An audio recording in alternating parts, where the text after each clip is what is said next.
The bell above the door rang twice before the three officers stepped inside, and the sound of it seemed to hang in the air a moment too long, as if even the old brass knew something was wrong.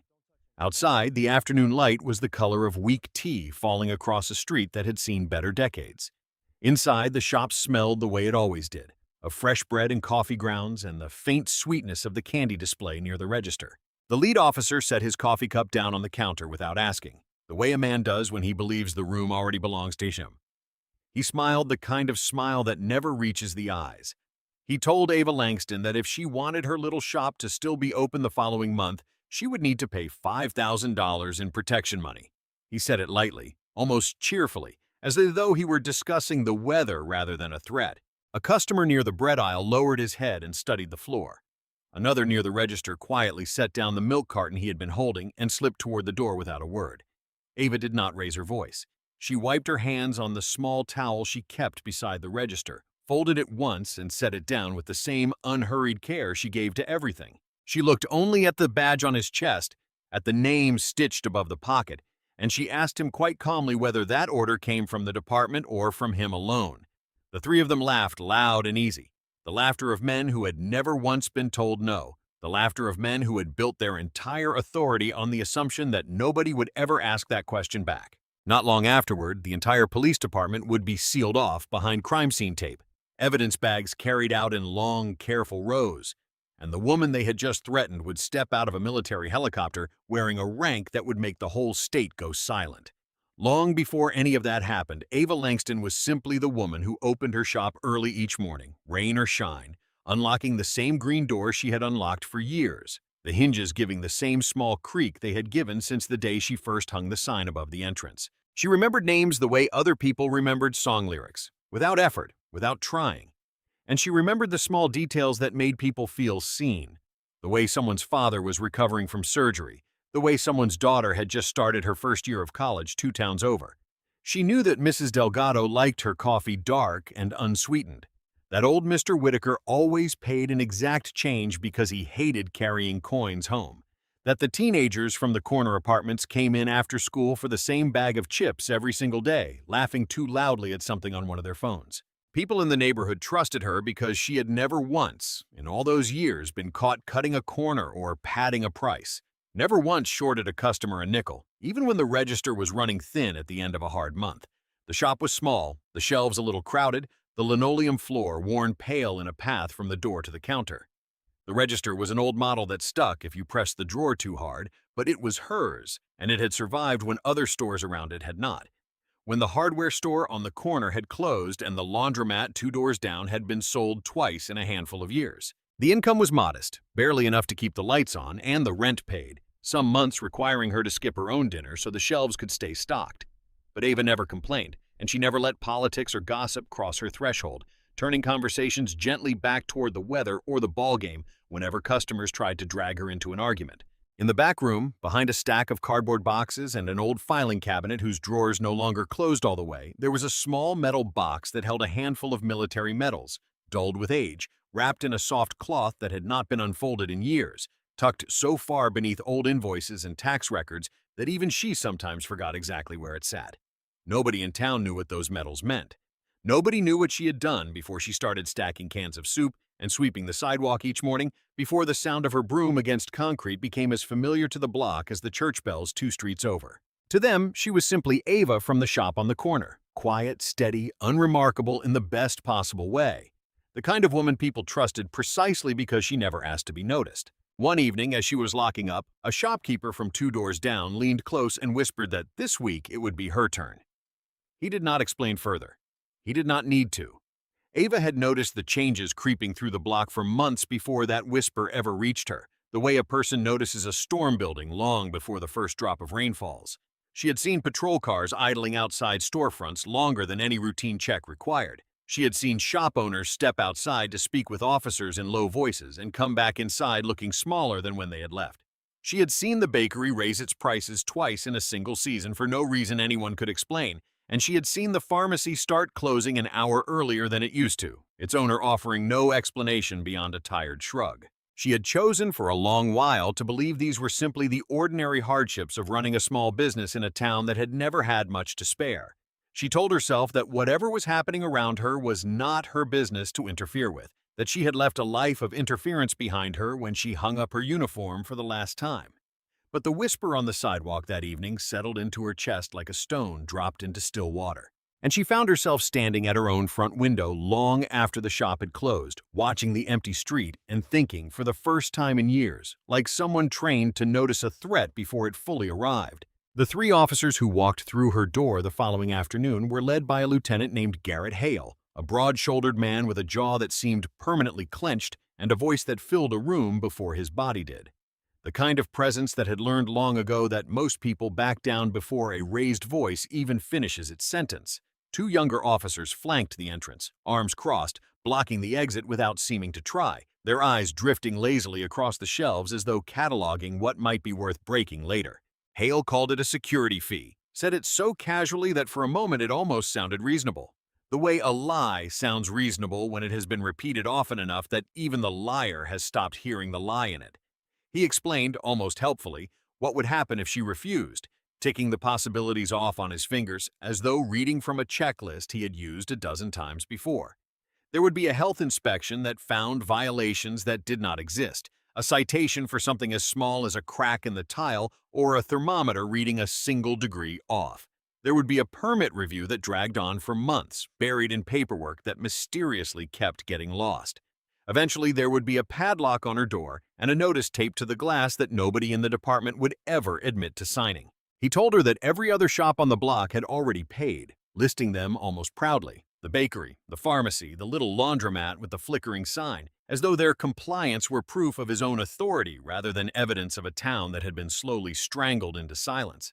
He said she was the last holdout, the stubborn exception in an otherwise obedient row of storefronts, and he said it like a warning dressed up as a compliment.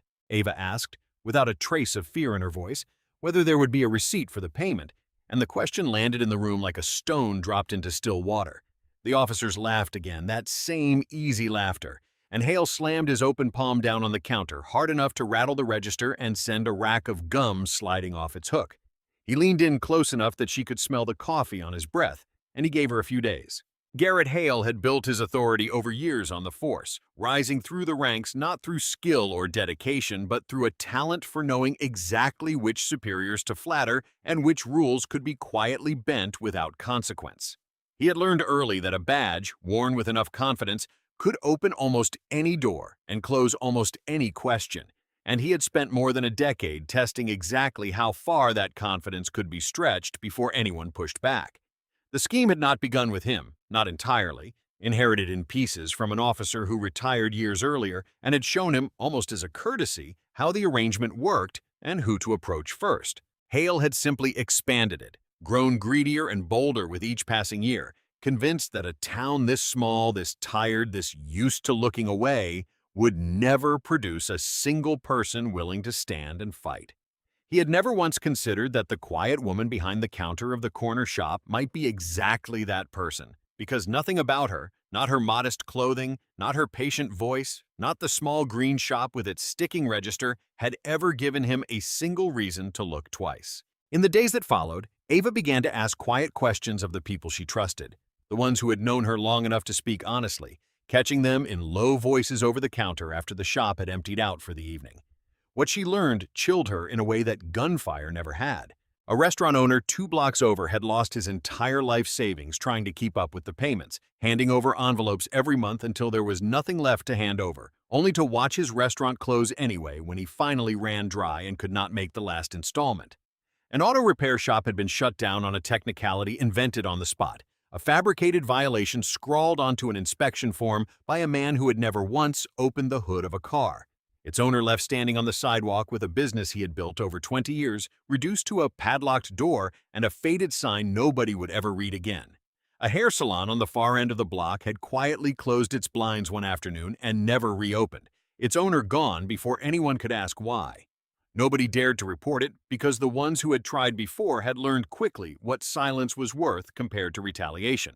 Every attempt at complaint had been swallowed by an internal affairs office that somehow, every single time, found no evidence of wrongdoing, the same 3 words appearing on every closed file as though stamped there in advance. Ava understood slowly, and then, all at once, walking home past darkened storefronts that had once been full of light and noise, that this was not a handful of corrupt officers skimming a little extra off the top.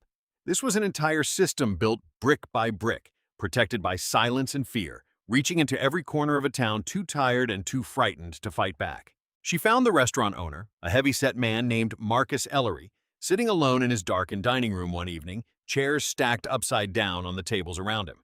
And when she asked him gently what had happened, he told her the whole story without once raising his eyes from the table in front of him. He told her about the first visit, when the amount asked for had seemed almost reasonable, and about every visit after that, when the number kept climbing higher and the excuses grew thinner. He told her that he had gone to the city council once, quietly, and had been told to speak with internal affairs, and that internal affairs had taken his statement, thanked him for his time, and closed the file within a week without a single follow-up call. He told her that after that, he had stopped believing that speaking up changed anything, and that he had simply kept paying, month after month, until there was nothing left to pay with. Ava listened without interrupting, the old instinct to gather information before acting settling over her the way it always had. And when Marcus finally looked up at her, his eyes tired and red-rimmed, she told him only that she understood, and that she would not forget what he had told her. She left his darkened restaurant that night, carrying his story the way she had once carried classified briefings, sealed away where nothing could accidentally spill it before the time was right. That night, alone in the back room of her shop, the overhead light humming faintly and the street outside gone quiet, Ava knelt beside the old filing cabinet and pulled the metal box free from beneath a stack of dusty invoices. Her hands paused on the lid for a moment, the way hands sometimes pause before opening a door to a room that has been closed for a long time, uncertain whether the person on the other side of that door still exists at all. She opened the old metal box she had not touched in years. Inside, beneath the folded cloth, was not money, not paperwork, but a Delta Force beret, its fabric worn soft from years of use, its color faded but unmistakable to anyone who knew what they were looking at. Beneath the beret sat a handful of ribbons and a single dog tag, the edges worn smooth from being turned over and over between someone's fingers. During long nights, she no longer let herself remember too closely. She lifted the beret out and held it in both hands. And for a moment, the small back room with its cardboard boxes and broken chairs seemed to fall away entirely, replaced by the memory of briefing rooms and transport planes and the particular silence that settles over a team in the last minute before a door opens onto darkness. Years of her life had been spent in uniform, though almost none of it had ever been spoken aloud to another living soul in this town. She had served in Delta Force, had commanded operations that never appeared in any newspaper, had led counter-terrorism missions in places whose names were never printed on a map handed to civilians, missions that existed afterward only in the memories of the few people cleared to know they had happened at all. She had once led an internal investigation into corruption within her own ranks, rooting out officers who had used their authority to line their own pockets, sitting across from men who had once called her a colleague, and watching them try every excuse before the evidence closed around them. A mission that had taught her exactly how deep rot could grow when nobody was watching closely enough to notice. She had commanded hostage rescue operations where a single wrong decision meant the difference between a family reunited and a family destroyed. Operations planned in windowless rooms and executed in minutes that felt like hours, every choice weighed against lives she would never meet if she got it wrong. She had led coalition forces across borders that existed only on classified documents, coordinating soldiers who spoke different languages toward a single objective that could not afford to fail. Her file, if anyone in this town had ever thought to look for it, was sealed, stamped, and buried under layers of clearance most people never even knew existed. A name that appeared in exactly the kind of report nobody outside a secure briefing room was ever permitted to read. She had left the service after a final mission that had cracked something loose in her, a mission where she had watched power used not to protect, but to punish, where she had seen someone with authority twist that authority into something cruel simply because nobody in the room had the courage to stop him. And she had walked away from the only life she had ever known because she no longer trusted the people who wielded that kind of authority without accountability. She had come home to build something small and honest, a shop where nobody owed her anything and she owed nothing to anyone, where the only battles she fought were against a stubborn cash register and a supplier who was always a day late. Now, sitting in the back room with the beret in her hands, the fabric soft and familiar against her palms, she made a decision as quiet and final as anything she had ever decided on a battlefield. She would not pay. In the days that followed her decision, Ava went about her routine exactly as she always had, opening the shop early, sweeping the sidewalk, greeting every customer by name, giving no outward sign that anything inside her had shifted at all. But quietly, in the hours before dawn, she found herself falling back into old habits she thought she had left behind for good.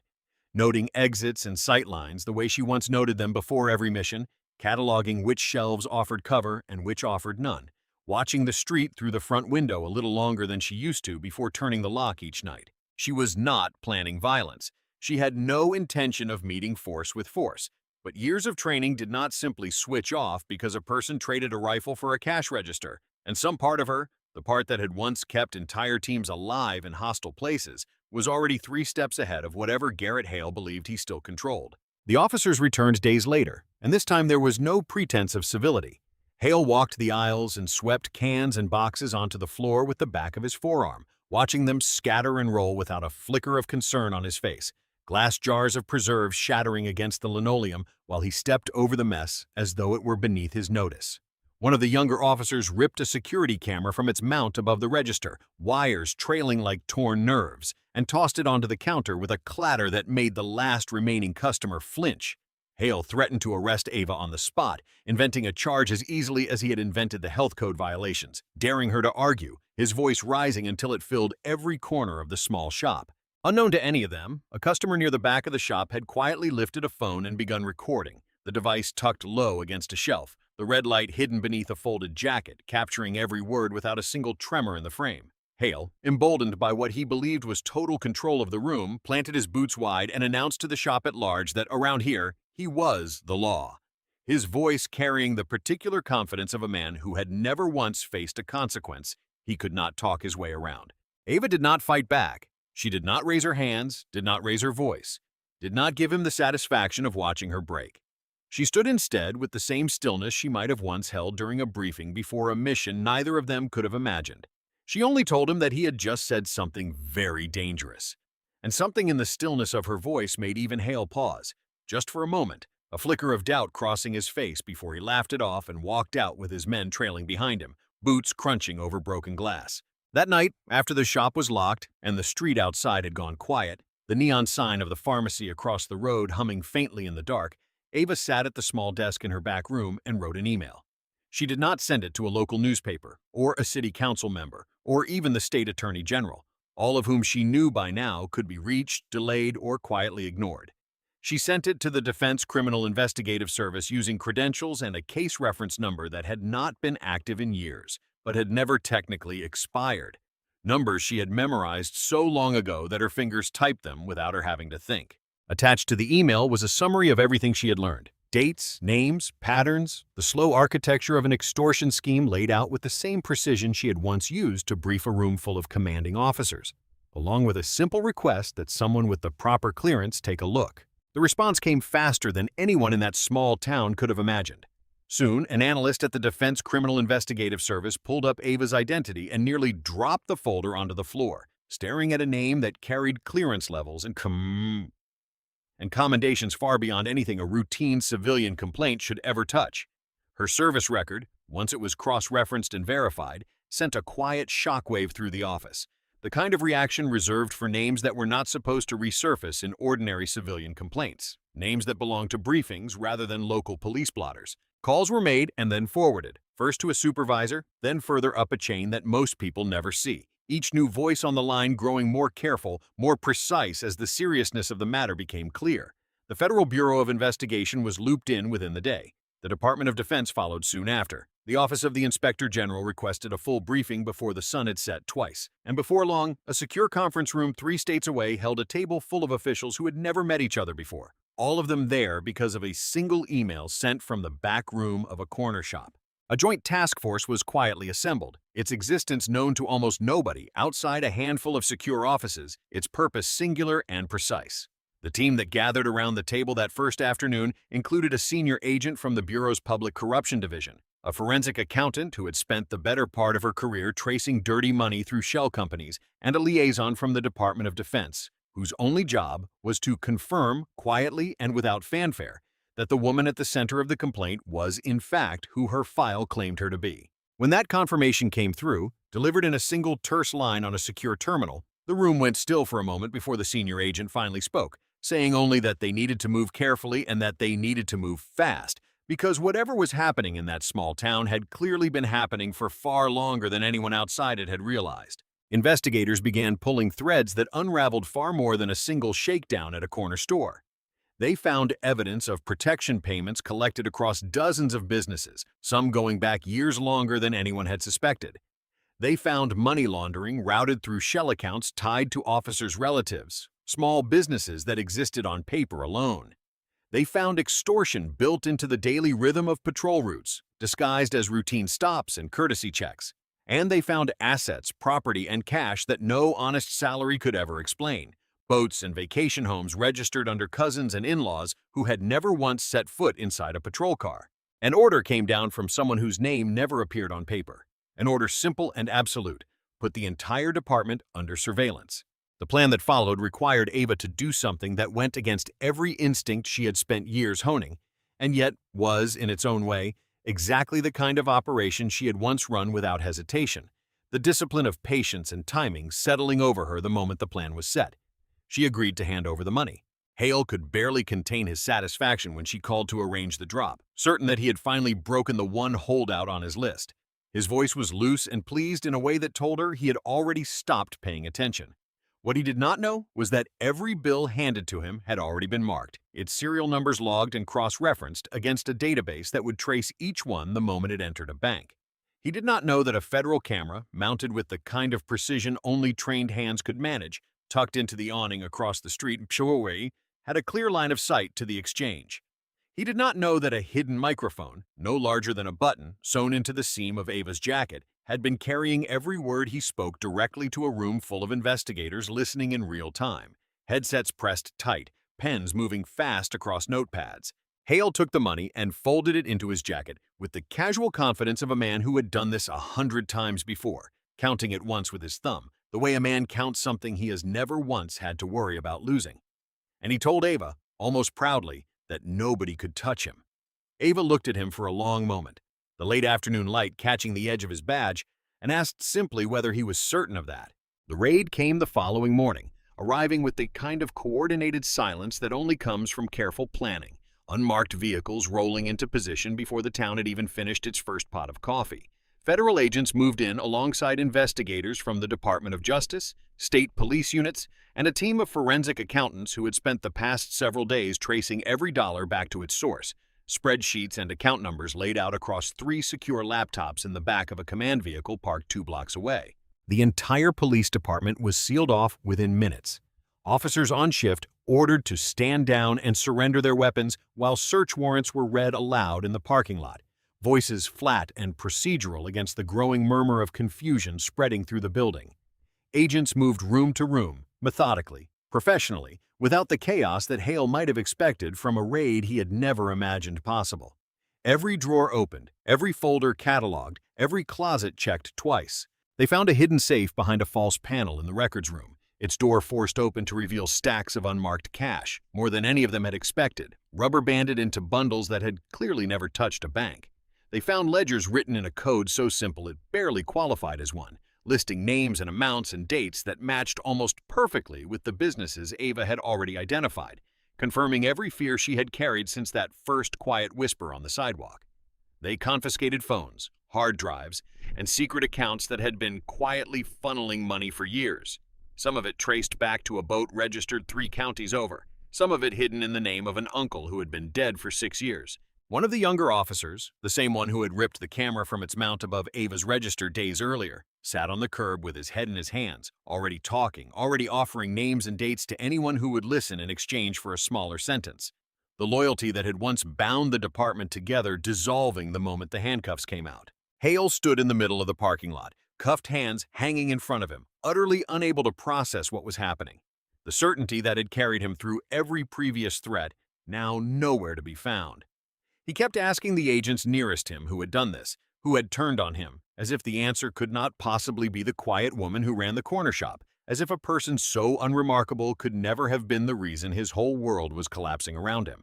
And then, cutting through the noise and confusion, the low rhythmic beat of rotor blades grew louder overhead, dust and grit swirling up from the cracked asphalt, and a military helicopter began its descent onto the parking lot of the department that had once believed itself untouchable. The doors of the helicopter opened, and Ava stepped down onto the pavement. But she was not wearing the apron she wore behind her register, nor the plain clothes she wore sweeping her sidewalk each morning. She wore a dress uniform, pressed and precise, insignia catching the morning light in a way that made several of the senior officers on scene straighten their backs and salute before their minds had even finished processing what they were seeing. Muscle memory answering the uniform before conscious thought could catch up.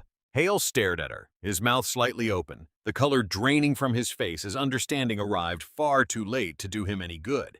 The woman he had mocked across her own counter now standing before him with a bearing he had seen only in training films and old recruitment posters. Ava had never once, in all those years, told a single soul in that town what she had done before her shop. Never let it slip in casual conversation, never used it to gain an advantage or command respect. She had not already earned honestly through years of remembering names and counting exact change. One of the lead investigators stepped forward and told Hale, in words clear enough for everyone nearby to hear, that he had just tried to extort a woman who had once commanded some of the nation's most sensitive special operations missions, missions that most of the men standing in that parking lot would never be cleared to read about even now. The officers standing around the parking lot, men who moments earlier had considered themselves untouchable, lowered their eyes to the ground one after another, as if the weight of what they had allowed to happen had only just settled onto their shoulders. The silence spreading through the lot, heavier than any siren could have been. Somewhere near the edge of the parking lot, one of the older officers, a man who had served under 3 different chiefs and had grown numb to the arrangement long before Hale ever rose to lead it, quietly told a younger colleague that he had always known this day would come, that a debt built on fear eventually comes due one way or another. Hale was led toward a waiting vehicle in handcuffs, his protests growing quieter with every step, the bravado that had carried him through years of quiet extortion finally failing him completely until at last he said nothing at all. The courtroom was full on the first day of the trial, rows of benches packed with shop owners who had once been too afraid to say a word, sitting shoulder to shoulder in a silence that felt entirely different from the silence they had carried for years. The prosecution laid out its case methodically, calling witness after witness, playing the recording from the night of the marked money drop, projecting photographs of the hidden safe and its stacks of unmarked bills onto a screen for the jury to study. Marcus Ellery testified about the envelopes he had handed over month after month, his voice steady even as his hands trembled slightly against the edge of the witness stand. The trial that followed did not take long. The evidence was too complete and too damning for any defense to meaningfully contest. Recordings and ledgers and marked bills laid out across the courtroom in an order that left little room for argument. Hale received a sentence that would keep him behind bars for a significant portion of the years he had left, his face unreadable as the judge read the terms aloud. And the officers who had followed his lead were convicted alongside him, each held accountable in proportion to their role in the scheme. Some receiving lesser sentences, others losing their badges and their pensions in one single afternoon. The extortion network that had quietly strangled small businesses across the town for years was dismantled piece by piece, its remaining members identified and removed from the department entirely. The roster of the force rebuilt almost from scratch under new leadership brought in from outside the county. Victims who had lost savings, lost storefronts, lost years of their lives to the fear of retaliation were finally compensated, their claims processed through a fund established specifically for the case, checks arriving in mailboxes that had grown used to nothing but bad news. When the final sentence was read aloud, a quiet murmur passed through the rows of benches. Not celebration exactly, but something close to relief. The sound of people finally allowed to exhale after holding their breath for years. Shops that had been padlocked for months reopened their doors, their owners standing on sidewalks they had once feared they would never see again, some of them weeping quietly as they turned their keys in locks that had sat untouched for so long. Ava refused every interview request that came her way, turned down television crews and newspaper reporters alike, declining even the offers of small recognition ceremonies the town tried to arrange in her honor, and simply returned to her shop as though nothing extraordinary had happened at all. One reporter, more persistent than the rest, managed to catch her one morning while she was restocking the shelves near the front window, notebook already open, pen already moving before Ava had even set down the box of canned soup in her hands, and asked her directly why she had never told anyone that she had once served in Delta Force. Ava paused, set the box gently onto the shelf, and considered the question with the same calm she had shown Hale on the very first day he walked through her door. She told the reporter that honor was never something you wore on your uniform. It was something you carried in what you did once the uniform was gone. The reporter waited for more, pen hovering, but Ava only smiled, picked the box back up, and returned to stacking cans in neat, even rows. The conversation closed as gently as it had opened. Ava never spoke of what she had once been to anyone in that town, not even in the quiet weeks after the trial, when people finally understood in broad strokes what she had done. She never corrected the rumors that grew wilder with each retelling, never confirmed or denied the stories that spread from shop to shop about helicopters and generals and secret files. She simply let the town believe whatever version of the truth felt right to them, content in knowing that the only version that actually mattered was the one that had kept her neighbors' doors open. In the weeks that followed, Marcus Ellery reopened his restaurant with a fresh coat of paint on the walls and a new sign above the door. And on opening night, he left a single table reserved near the window, untouched, a small card resting on it that simply read, "Thank you," though he never told anyone exactly who it was meant for. The auto repair shop reopened as well, its owner standing in the doorway on the first morning with his arms crossed and a smile he could not quite hide, watching the first customer roll a battered pickup truck into the bay. The bakery lowered its prices back to what they had been years earlier, and the pharmacy began keeping its old hours again, the owner no longer glancing nervously toward the door every time it opened. Slowly, the block began to breathe again. The particular kind of quiet that comes not from fear, but from safety, finally settling over the storefronts one by one. The following morning arrived quiet and ordinary, sunlight spilling gently across the cracked sidewalk outside the shop, catching the dust motes drifting lazily through the front window. The bell above the door rang once as the first customer of the day stepped inside, and Ava from behind the counter smiled the way she always had. The way she had smiled at every customer for years before any of this had happened. She poured coffee for Mrs. Delgado, dark and unsweetened, and counted out exact change for old Mr. Whitaker without being asked, his coins clinking softly into his palm the way they always had. The teenagers from the corner apartments came in after school, laughing too loudly at something on one of their phones, and bought the same bag of chips they always bought. The ordinary rhythm of the world reasserting itself one small transaction at a time.